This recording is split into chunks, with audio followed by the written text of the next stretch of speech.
হ্যাঁ বৌমা, আমি আর তোমার বাবা ওষুধ খেয়েছি। আমাদের ওষুধ খাওয়া নিয়ে তুমি ব্যস্ত হইও না, আমরা ঠিক আছি বৌমা। তুমি যে আমার কত লক্ষ্মী বৌমা, তোমাকে নিয়ে আমার অনেক গর্ব হয়। প্রতিটা শাশুড়ি যেন এমন বৌমা পায়। আপনার মতো শাশুড়ি মা পেয়ে আমি অনেক খুশি মা। আপনার মতো শাশুড়ি পেয়ে মনে হয় আমি আমার মাকে পেয়েছি। এভাবেই তাদের আনন্দেই দিন কাটছিল। গ্রামের লোকেরা ওদের দেখে হিংসায় জ্বলে পুড়ে মরত। সবাই আফসোস করত ওদের মতো হতে। কিন্তু হঠাৎ একটি দুর্ঘটনা ঘটে যায়। বাড়ি ফেরার পথে গাড়ির সাথে আকাশের রোড অ্যাক্সিডেন্ট হয়। ওরা আকাশকে হাসপাতালে ভর্তি করায়। তার একটা পা কাটা পড়েছে। এ কি হলো তোমার? এভাবে পা কাটা পড়লো কেন? এখন আমাদের কি হবে? তোমার রোজগারেই তো আমাদের সংসার চলতো। এখন আমি বাবা মাকে কি বলবো? তোমার এইভাবে এই অবস্থা, আমি যে কিছুই ভাবতে পারছি না। আমিও কিছুই ভাবতে পারছি না। এখন আমাদের সংসার কিভাবে চলবে?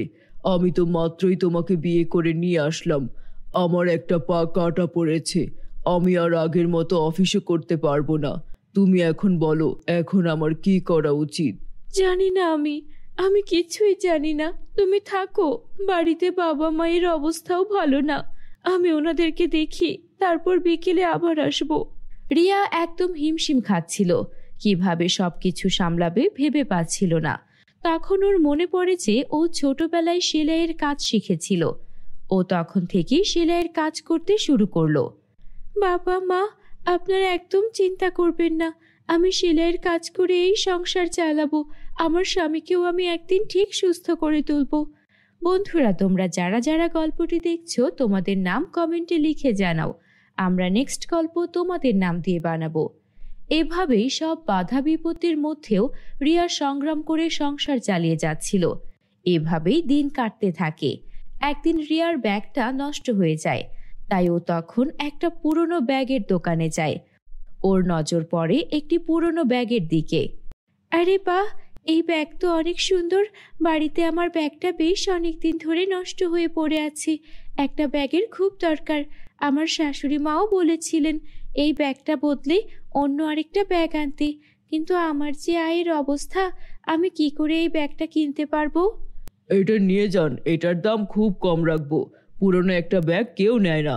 একবার এক বুড়ি এই ব্যাগটা মাত্র 500 টাকাতে আমায় দিয়ে গেছে। আমি ভেবেছি এটা অনেক লাভ করে বিক্রি করব। কিন্তু এখন দেখি পুরনো ব্যাগ বলে কেউ নিতে চায় না। অনেক পুরনো ডিজাইন আমার দোকানে পড়ে পড়ে নষ্ট হচ্ছে। দাম তো আর বাড়বে না, আরো কমবে। ভাই, আমি যে মাত্র 200 টাকা সাথে করে এনেছি। বাকি টাকা আপনাকে আমি যদি আগামী সপ্তাহে দেই, আপনার কোনো সমস্যা নেই তো?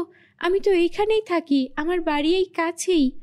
আরে হ্যাঁ হ্যাঁ, আমি আপনাকে চিনি। আমার বউ তো আপনার থেকে জামা সেলাই করে। অনেক সুন্দর জামা সেলাই করেন আপনি। নিয়ে যান, সমস্যা নেই, টাকা পরে দিয়েন। আজকে সামর্থ্য নেই বলে একটা পুরনো ব্যাগ আনতে হলো। অথচ আমি আমার স্বামীর সঙ্গে কত স্বপ্ন দেখেছিলাম, দুজনে মিলে কত সুন্দর করে বাড়িটা সাজাবো। এখন আমার স্বামীর চিকিৎসার টাকা, শ্বশুর শাশুড়ির চিকিৎসার টাকা জোগাড় করতে আমাকে হিমশিম খেতে হয়। তবুও ভালো, আমি একটা ভালো শ্বশুর বাড়ি তো পেয়েছি। ভাগ্য করে কজনই বা এমন ভালো শ্বশুর শাশুড়ির স্বামী পাই। আজকে যদি আমার এই পরিবারের বিপত্তি না হতো, তাহলে তো এত কষ্ট আমাকে করতে হতো না। একদিন সব ঠিক হয়ে যাবে। রিয়া ঘরের কাজ করতে গিয়ে অসাবধানতা বশত তার হাত থেকে কাঁচি সেই ব্যাগে গিয়ে লাগলো। সঙ্গে সঙ্গে ব্যাগটায় একটা ফাটল সৃষ্টি হলো।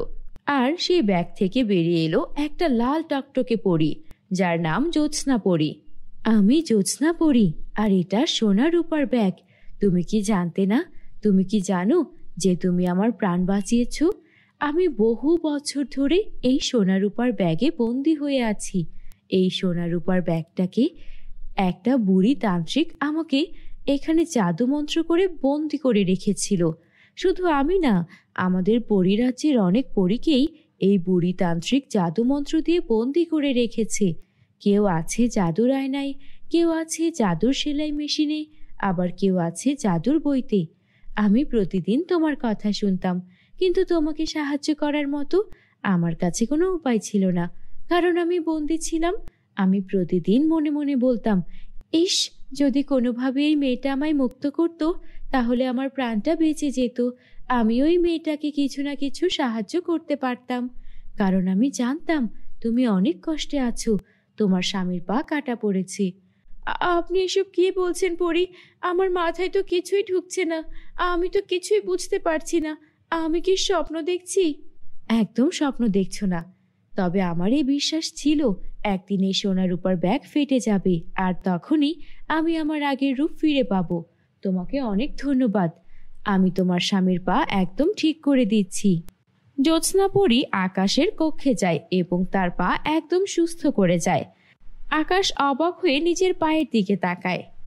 এই নাও, আমি তোমাকে এই জাদুর শাড়িটাও দিয়ে দিচ্ছি। এই শাড়ি পরে তুমি যখন আমাকে ডাকবে আমি তখনই তোমার সামনে চলে আসব।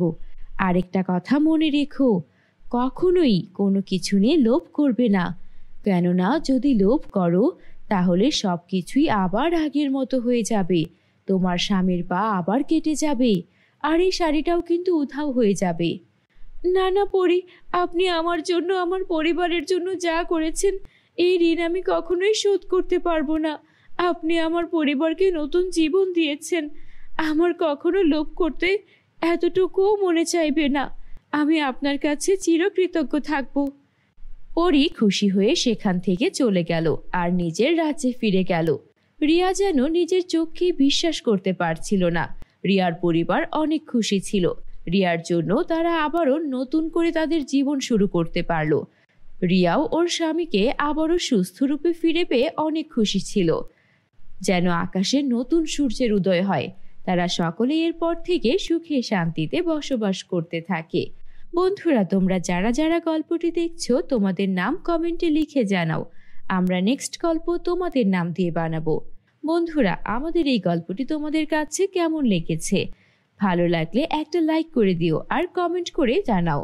তোমরা যদি আমাদের চ্যানেলে নতুন হয়ে থাকো আমাদের চ্যানেলটিকে সাবস্ক্রাইব করতে ভুলো না যেন। Bye bye. না বাবা, আমি পারবো। আমি বাজার থেকে আসার সময় তোমার জন্য কিছু নিয়ে আসবো। আমি তো কিছুই খেতে পারি না। আমি নিয়ে আসবো বাবা কিছু ফলমূল, তুমি খাবার চেষ্টা করবে। বলো বাবা, তুমি খাবে না? আর যদি না খাও অন্য কিছু বলো, আমি তোমার জন্য তাই নিয়ে আসবো। আচ্ছা ঠিক আছে, আমার জন্য ফলই নিয়ে আসিস। সাবধানে দোকান চালাস আর তাড়াতাড়ি করে বাড়িতে ফিরে আসিস। বাবা, তুমি আমার জন্য চিন্তা করো না, আমি ঠিক দেখবে তোমার দোকান একাই সামলাতে পারবো, কারণ আমি তো এখন অনেক বড় হয়ে গিয়েছি আর আমি স্কুলে অঙ্কও শিখে গেছি, তাই এখন আমাকে কেউ ঠকাতেও পারবে না। তুমি আমাকে নিয়ে একদম চিন্তা করো না বাবা। আচ্ছা মা, তুই সাবধানে থাকিস। দোকানের মধ্যে একা একা দোকান সামলানো অনেক কঠিন। আমার খুব চিন্তা হচ্ছে, তুই তাড়াতাড়ি করে দোকান বন্ধ করে বাড়ি ফিরে আসিস। বন্ধুরা, তোমরা যারা যারা গল্পটি দেখছো তোমাদের নাম কমেন্টে লিখে জানাও, আমরা নেক্সট গল্প তোমাদের নাম দিয়ে বানাবো। তারপর শ্রেয়া বাজারে চলে যায় আর বাজারে গিয়ে তার বাবার দোকান সামলায়। দোকানের মধ্যে শ্রেয়া অনেকক্ষণ ধরে বসে থাকে, কিন্তু দোকানের মধ্যে কোনো রকম লোক আসে না, আর এর জন্য শ্রেয়ার বিক্রিও হচ্ছিল না। তখনই এক বৃদ্ধ মহিলা আসে আর বৃদ্ধ মহিলা বলে, এই যে মেয়ে, শুনছো? এই দোকানের মালিক কোথায় গিয়েছে? তার সাথে আমার কিছু কথা ছিল। তুমি কে? এই দোকানে তুমি নতুন এসেছো নাকি? হ্যাঁ বুড়িমা, আমি দোকানে নতুন এসেছি আর আজকে আমার বাবা অসুস্থ, তাই আমি আমার বাবার দোকানে এসেছি। আপনার কি এমন কথা? আপনি চাইলে আমাকে বলতে পারেন। না থাক, তোমার বাবা আসলে তখনই বলবো। তোমার বাবার সাথে এখন তাহলে তুমি বিক্রি করতে থাকো, আমি চলে যাচ্ছি। এভাবে সারাটা দিন কেটে যায়। সন্ধ্যার সময় শ্রেয়া বাড়িতে ফিরে আসে, কিন্তু সে খালি হাতে ফেরেনি। তার হাতে ছিল একটি ব্যাগ আর তার ভেতরে ছিল কিছু ফল।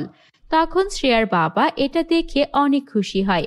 তখন শ্রেয়ার বাবা তাকে বলে, আমার মেয়েটা আমার জন্য কত কষ্ট করে, আমার জন্য দোকানে কাজ করে আবার ফলও কিনে নিয়ে এসেছে। আমি সত্যি তোকে কি বলে যে ধন্যবাদ দেব, কিন্তু আমার যে মনে হচ্ছে রে মা, আমি আর কোনোদিন সুস্থ হতে পারবো না। এভাবে বলো না বাবা, তোমাকে ছাড়া যে আমিও নিঃস্ব হয়ে যাব। সারাদিন দোকানে তেমন বেচা কিনা হয়নি, তবে তুমি চিন্তা করো না, আমি একটা না একটা ব্যবস্থা ঠিক করে ফেলবো। সকালে ঘুম থেকে উঠে শ্রেয়া মুরগিগুলোকে খাবার দেয়। শ্রেয়া প্রতিদিন ওর মুরগিগুলোর দেখাশোনা করত। প্রতিদিনের মতো আজও ও বাজারের দিকে এগোতে থাকে আর তারপর বাবার দোকানে বসে। এসে দেখে সেই বৃদ্ধ মহিলাটি আবারও সেখানে এসে অপেক্ষা করছে। আপনার কি প্রয়োজন আমাকে বলতে পারেন, আপনি তো কালকেও এসেছেন, আজকেও এলেন। আপনি আমাকে বলুন না কি হয়েছে, কি প্রয়োজন এই দোকানে, আর আমার বাবাকে কি বলতে চান? আমার অনেক প্রয়োজন তোমার বাবাকে, তুমি তো অনেক ছোট, তোমাকে এসব বলে লাভ হবে না। আপনি আমাকে বলেন না। আসলে তোমার বাবা আমার থেকে 10,000 টাকা এনেছিল, তাই ওগুলো। আপনি তো দেখতেই পাচ্ছেন বর্তমানে এই দোকানে কোনো কিছুই বিক্রি হচ্ছে না। আপনি আমাকে কিছুদিন সময় দিন, আমি আপনার টাকা পরিশোধ করে দেব। শ্রেয়া মনে মনে ভাবতে থাকে এই মুহূর্তে 10,000 টাকাও কিভাবে পরিশোধ করবে। বাবা, তুমি কি কারো থেকে 10,000 টাকা লোন নিয়েছিলে? একজন বৃদ্ধ মহিলা আমাকে এসে টাকার কথা বলছিল। হ্যাঁ, আসলে নিয়েছিলাম তো, কিন্তু ওনাকে তো বলেছিলাম কিছুদিন পর আমার থেকে নিতে। ওনার মনে হয় টাকাটা দরকার, উনি এখনই চলে এসেছে। আচ্ছা, তুমি চিন্তা করো না, আমি ওনাকে টাকাটা দ্রুত দেওয়ার চেষ্টা করব। শ্রেয়া মন খারাপ করে সেখান থেকে হাঁটতে থাকে আর তারপর একটা জঙ্গলে গিয়ে কিছুক্ষণ বসে থাকে। এভাবেই দিন কেটে যাচ্ছিল। শ্রেয়া অনেক চেষ্টা করছিল টাকাটা জোগাড় করার। এদিকে ওর বাবা একদিন অনেক বেশি অসুস্থ হয়ে যায়। আমাকে ক্ষমা করে দিও মা, আমি তোমাকে দেখে রাখতে পারলাম না। তোমাকে একা করেই এই দুনিয়া ছেড়ে আমাকে চলে যেতে হচ্ছে। তারপর কিছুক্ষণের মধ্যেই শ্রেয়ার বাবা মারা যায়। শ্রেয়া অনেক কান্নাকাটি করে। বাবাও আমাকে ছেড়ে চলে গেল, আমার কাছে তো এখন টাকাও নেই। আমি এখন কিভাবে বাবার ওই ঋণ পরিশোধ করব? আমি তো বাবাকে ছাড়া একা কিছুই করতে পারবো না। শ্রেয়া এসব ভেবে পথে পথে ঘুরছিল। ওর অনেক তৃষ্ণা পেয়ে যায়, তাই ও একটা কুয়োর কাছে যায়। দেখে কুয়ো থেকে অদ্ভুত আলো বেরোচ্ছে। কি ব্যাপার, এই কুয়ো থেকে এমন একটা অদ্ভুত আলো বেরোচ্ছে কেন? যখন কুয়ার কাছে গেল শ্রেয়া, তখন দেখলো একটা পরী সেখানে দাঁড়িয়ে আছে আর পরীটার গা থেকেই আলো বেরোচ্ছে। এই যে মেয়ে, তুমি এখানে কি করতে এসেছো? আপনি কে? আপনি কি আমাকে মেরে ফেলবেন? আরে না না, আমি কেন তোমাকে মারবো? আমি তোমার কোনো ক্ষতি করব না। আমাকে বলো কি হয়েছে? তুমি কি এই কুয়োতে কোনো খারাপ মতলবে এসেছো? না না পরি, আমি কোনো খারাপ উদ্দেশ্যে আসিনি। আমি তো জানতামই না এখানে আপনি থাকেন। হ্যাঁ, আমি চলে যাচ্ছি, ভুল পথে এখানে চলে এসেছি। তেষ্টা পাওয়ায় কুয়ো দেখে এগিয়ে এসেছিলাম। হ্যাঁ, তোমাকে দেখে আর তোমার মনের সব কথা আমি আমার জাদু দিয়ে বুঝে নিয়েছি। তোমার বাবার মৃত্যুর পর তুমি প্রাণপণ চেষ্টা করছো তোমার বাবার সেই ঋণ পরিশোধ করতে, কিন্তু তোমার বাবার দোকান আর আগের মতো চলছে না, তাই তো তুমি আর ঋণ পরিশোধও করতে পারছো না। বাবার ঋণ এভাবে পরিশোধ করার জন্য মেয়ে হয়ে চেষ্টা করছো, এটা আমাকে মুগ্ধ করছে। দাঁড়াও, আমি তোমাকে কিছু একটা উপহার দিচ্ছি। এই বলে পরি তার জাদুর কাঠি ঘোরালো আর কুয়ো থেকে অনেকগুলো স্বর্ণের বক্স উঠে এলো। শ্রেয়া সেই বক্সগুলো খুলে দেখলো সেগুলোর মধ্যে অনেক সুন্দর সুন্দর স্বর্ণের মোহর রয়েছে। এই সবগুলো মোহর তোমার। এই মোহরগুলো নিয়ে তোমার বাবার ঋণ পরিশোধ করো আর তারপর তোমার বাবার দোকানটাকে সুন্দর করে সাজাও আর ভালো ভালো জিনিসপত্র তোলো। দেখবে তোমার বাবার দোকান আবারও আগের মতো ভালোই ভালোই চলবে আর তুমি তোমার বাবার দোকানে বেচাকেনা করেই তোমার দিন কাটাতে পারবে। শ্রেয়া অনেক খুশি হয়ে যায় আর তারপর সেই স্বর্ণগুলো নিয়ে বাড়িতে আসে। তারপর সেখান থেকে কিছু স্বর্ণমুদ্রা সেই বুড়িমাকে দিয়ে দেয়। বুড়িমা, আপনি তো আমার বাবার কাছে 10,000 টাকা পেতেন। আমার বাবা আর দুনিয়ায় নেই। এই স্বর্ণমুদ্রাগুলো আপনি রাখুন, আপনার কাজে আসবে। আমি তো মাত্র 10,000 টাকা দিয়েছিলাম, এগুলোর মূল্য তো লাখ লাখ টাকা হবে, তুমি আমায় দিয়ে দিলে। আমার বাবার খারাপ অবস্থায় আপনি আমার বাবাকে সাহায্য করেছেন, তার কাছে এটা কিছুই না, আপনি এটা রাখুন। তারপর শ্রেয়া ওর বাবার দোকানটাকে আবারও সুন্দর করে সাজালো আর সেই সোনার পরীর দেওয়া স্বর্ণমুদ্রা দিয়ে ওর বাকিটা জীবন সুখে শান্তিতে কাটতে লাগলো। বন্ধুরা, গল্পটি ভালো লাগলে একটা লাইক করে দিও। আমাদের চ্যানেলে নতুন হয়ে থাকলে আমাদের চ্যানেলটিকে সাবস্ক্রাইব করতে ভুলো না যেন। Bye bye.